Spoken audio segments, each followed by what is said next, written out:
Update: deceased girlfriend's mother threatening to sue me for equity in my home. Original post: my girlfriend and I were together for 7 years. She passed away 2 years ago. She lived with me for 5 of the 7 years we were together.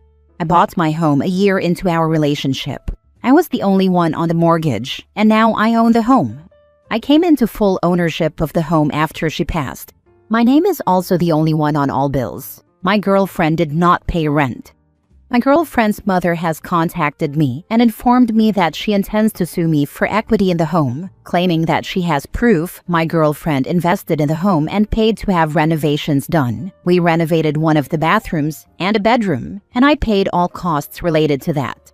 She contacted me via her family attorney, who I looked up and don't believe practices this type of law. He appears to specialize in wills and estate planning. She is saying I owe my girlfriend's estate $100,000. I have no idea where she could have even come up with that number. For what it's worth, my girlfriend's mother has never liked me and has been particularly vicious toward me, including an accusation that I was responsible for my girlfriend's death. She died of natural causes. I have not spoken to her since that outburst, which was shortly after my girlfriend's funeral.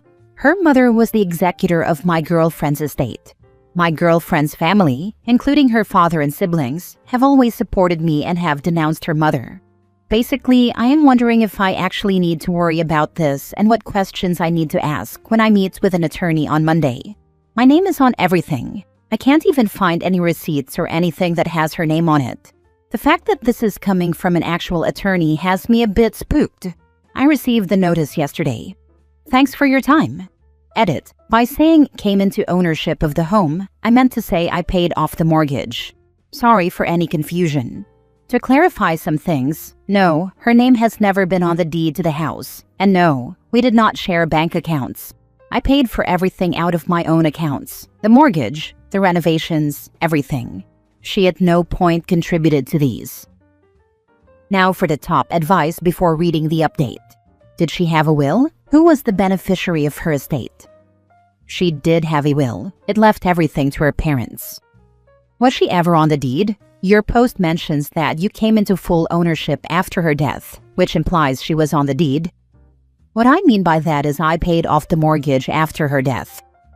If your girlfriend was never on the deed, and there is no written agreement or documented financial contribution toward ownership, her estate has no legal claim to any equity in your home. Probate court cannot award assets the deceased did not legally or equitably own. Any claim to equity would have to go through the civil court, where the estate would need to prove she had a financial interest based on something like unjust enrichment or a constructive trust. That is a high bar without clear supporting evidence. It's possible this is more of a pressure tactic than a serious legal claim. If a lawsuit is filed, your attorney can advise whether it qualifies as frivolous and whether it would be appropriate to pursue recovery of your legal fees. Based on what you've described, the claim appears very weak. Since she didn't even pay rent, the mom can't even try to claw back that as an investment in the home. Your girlfriend literally lived there for free, and the mom wants to grift $100K off you? You should file a complaint against the attorney who sent you the letter with the Bar Association and let the mom know you'll be doing it. I'm a lawyer, but not your lawyer, and not licensed in your state. People threaten to sue all the time, especially if they think the person they are threatening has money or will freak out and give them something just so they won't sue. People hear words like lawsuit and 100,000 and freak out. Don't do that. If she contacts you again, just let her know that you'll respond to anything properly served on you, and then stop responding to her.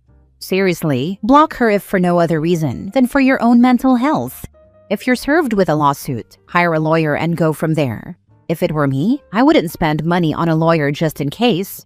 I say that because until you're actually sued and have an actual complaint, a lawyer can only give general and speculative advice on something that may or may not even happen. Now for the update. First, I would like to thank everyone who expressed their condolences to me regarding my girlfriend. It's been a very difficult road since she has been gone. Secondly, thank you to everyone who sent me advice and support for navigating this. I just want to tell my experience. I ended up meeting with 3 different lawyers, 2 free consultations and 1 paid. I went with all of the documentation I had, and all three pretty much told me the same thing. Unless they had something I didn't, they did not see a case where her mother had any sort of claim to try to get anything from me. We even went over Cash App and Venmo transfers, and while she did send me money through those, the money I sent to my girlfriend was more than what she sent me. The attorney I paid for the consultation offered to write a legal response to the letter on my behalf at no additional cost, with the understanding that should she move forward with a lawsuit, I would have to begin making payments toward their service if I wanted to retain them. I agreed to that. They allowed me to read their response and broke down the legal terms I didn't understand before sending it. I agreed, and they sent it. This was yesterday morning. Earlier this afternoon, I got a phone call from the attorney's office stating that they had received a response. The attorney then got on the phone with me personally to let me know that the response they received from her attorney stated that she would not be pursuing the matter further and to consider the matter closed. I know that my experience will not be typical of what may happen with others, but I wanted to make this update, and again, thank everyone for their support and advice. Mom tried to see if OP was a sucker or a rollover, and lost. People need to know, you can hire a lawyer to write a letter. It doesn't mean it has any merit or weight. OP says the letter was sent via her family attorney. Chances are the mom spun him some story and he believed her. She has now shown the lawyer that she is not to be trusted. It's such a dumb thing to sue over, to be honest. Even if she had put in money for the house, it's not an estate. It's not marital property because they weren't married. And upon her death, particularly without a will, the estate goes to the owner of it. She had no legal claim on anything. Even if they'd broken up and the girlfriend tried to sue for equity, she wouldn't have been able to. So her mother trying to do it on her behalf is just bananas. Not married, not on the deed. Even if she had put money into it by living there or adding to renovations, it just doesn't matter. It's like trying to sue the landlord of a tenant that passes, because they painted the home and added a few additions, so I want to sue for equity. Bananas. Glad he got closure. Next story. Am I the a-hole for not letting my sister and her family stay in my home, even though I'm hardly ever there? I work at a fly-in fly-out construction site. I get paid very well, and I enjoy my work. But the best part, besides the pay, is that I work 42 days in a row, then I get 21 days off. Like I said, I get paid well for what I do, so I tend to do whatever the heck I want. I bought a truck 10 years ago. It has 32,000 miles on it. I'm never home to drive it. I bought a house partly as an investment, partly as a place to keep my stuff. I'm there maybe 30 days a year. I'll give an example. I just got back from Colombia. I spent almost 3 weeks just traveling around, checking out cool stuff. I'm at my house now basically to drop off souvenirs and to have a little sleep before I go to work on Thursday. When I'm done with this shift, I will be going to Japan for a couple of weeks. So over the course of 24 weeks, I will use my house for maybe a week total, just a couple of days between vacations and work. Long backstory, but it's relevant, I promise. My sister and her husband want to move their family into my house so they can save up to buy a house of their own.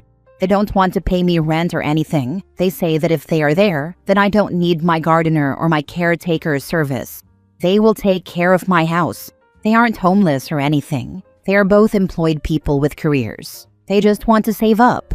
I was considering it until they said that they would put my stuff in the garage so they could have their stuff to use, like my couch and such. I like my couch. I like passing out on it.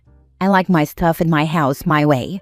I like that the lawn is always mowed and that my fridge has a couple of days worth of my favorite food whenever I'm in the house. I said no. I told her I would help them with a loan for a down payment, but that my house was not for rent. She is angry now, saying that people like me are the reason there is a housing shortage. I'm not sure how. I don't buy multiple houses. I'm not a landlord. I just have one house that I like to have as a home base. So, am I the a-hole? Not the a-hole. This sounds like a disaster waiting to happen. If you feel something, just give them some cash as a loan and never expect to see any of it ever again. I offered that. Not the a-hole. They would make you a guest in your own home and put you in the guest room. Possibly they would have such a sweet deal, they wouldn't want to move out.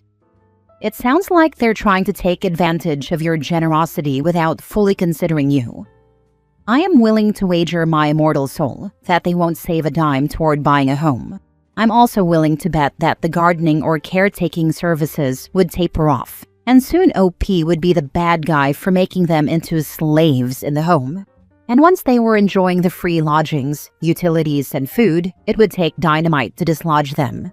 OP's looking around his lovely happy home and saying, "You know what I could use? A litter of parasites." Not the a-hole. They don't want to be caretakers. They want to be tenants who don't pay rent. And they want to move your stuff out? The audacity is insane. You made the right call. Nah, tenants pay rent. They want to be squatters. Not the a-hole. Next story. Am I the a-hole for telling my mother-in-law to stop controlling what we buy for our home? I'm 24, recently married, and trying really hard to build a home with my husband. We just moved into a small rental a few months ago. It's not fancy, but it's ours. Well, supposedly. Here's the thing. His mom lives nearby and acts like she still runs our house. Like full-on CEO energy. Every time I try to buy something for the place, literally anything, she butts in. Curtains? Too dark. Plates? Don't match the kitchen. I once bought a laundry basket and she said it was a waste of money because we could just use the old one from her house. At first, I let it slide. I told myself, she means well, but it just kept getting worse. One weekend, I used my own money to buy a small table and a few kitchen supplies from the market. Stuff we honestly needed. My husband was okay with it. I was happy. Then she came over, looked at the stuff and went, "Who told you that you could buy that? I'm the one in charge of the things here." She basically told me I don't get to decide what we put in our own house. Like, what? I lost it. Not yelling, not screaming, but I told her very clearly that she needs to stop. That she has her own house, her own furniture, her own decisions. This one's ours now, mine and my husband's. We're not her roommates. We're adults, and I need her to respect that. She went silent for a second, then said I was disrespecting her and stepping out of line. She told my husband I'm being controlling and ungrateful. And now, he's weird about it. He's not taking sides, just keeps saying, "Let's not make it a big deal." But it is a big deal. I feel like I'm constantly being told I'm out of place in my own home. I'm walking on eggshells in a space that's supposed to be safe. I don't even want to buy a mug anymore without second-guessing. I don't know. I feel like I snapped because I'd had enough. But maybe I was too harsh. Maybe I should have waited and let my husband handle it. But he wasn't handling it. He never does when it comes to her. So now I'm here, second-guessing myself, again. I told my mother-in-law to stop deciding what we buy for our house and that it's our space, not hers. I stood my ground, but she called me disrespectful, and now my husband's acting weird. Am I the a-hole? Now for the top comments. Your husband is either immature or lacks balls. He needs to end this. This is completely unacceptable on your mother-in-law's part. Exactly my thoughts. He really needs to step up and draw the line before things get worse. I'd smile and agree with him. Then when she starts again, "Ah, no. Remember husband said we aren't to make a big deal of this." Then smile and continue what you're doing. If you're shutting her down, you're the one not trying to make a big deal of it while she's needling you. If she has a key, take it back. Rekey the house. Stop answering the door for her. And every time she talks crap, cut her off. You're right. Boundaries only work if I enforce them consistently. Time to follow through. Better yet, ban her from your house and tell your husband that until he grows some balls to stand up to his mother, he can go live with her. Not the a-hole. Honestly, if this was my husband and he acted this passive about his mother overstepping, I would have told him to go live with his mommy because he clearly doesn't want a wife. Thank you for your perspective. I'm really hoping he steps up soon because this isn't sustainable for our marriage. There's no hoping in this. You need to sit down and have a talk. Not a fight, but a clear talk with him about his mom and her insane behavior. Next story. Am I the a-hole for postponing the wedding when my fiancé was demanding to be paid back the money he paid for his late wife's surgery? I, female, have been with my fiancé Jake for over a year. His late wife died from illness. We were supposed to be in the middle of wedding planning, but something came up and I had to postpone as a response. Jake told me he gave people money, and that once they paid him back, we'd go on a honeymoon. So I understood why he needed the money. It turns out the people who owed him were his ex-in-laws, and the money was for his late wife's surgery. I was stunned. I overheard him arguing with one of the ex-in-laws, and ex-father-in-law was telling Jake that he shouldn't expect the money he willingly spent on his late wife's surgery back. Jake went on about how much he had helped already, and that he wanted the money back.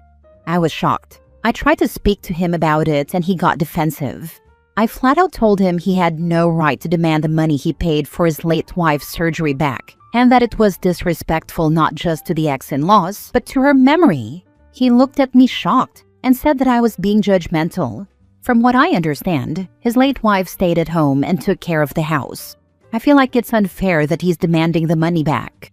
He got upset and said that of course he had every right and told me to stay out of it. We argued loudly, and I ended up telling him I'd postpone the wedding since this is how he's behaving. He stormed out and tried to get his friends involved, hopefully to talk some sense into me. I decided to go stay with my mom for a few days. My mom says I shouldn't have gotten involved in this matter and escalated it to the point that I postponed. I want to know if I'm overstepping here and whether I've made the wrong decision. Not the a-hole. Why would you marry this dude after seeing this? My thoughts. If OP gets sick with cancer and is off work, will he demand the money from her parents? Or is it only because his first wife died? He now sees it as a poor investment and wants it back? Either way, she was his wife. In sickness and in health, for richer or poorer. Sounds like he paid. She died, and now he expects to be reimbursed from supporting his wife, as you're supposed to support your partner. Also, would he have expected his first wife to pay the surgery off if she'd survived, while doing all the housework, etc.? Not the a-hole. Did her family agree to pay in advance of the surgery or something? Did she die as a result? He is a walking red flag. Run. I don't know, so I can't answer the question. He told me she died 2 weeks after the surgery.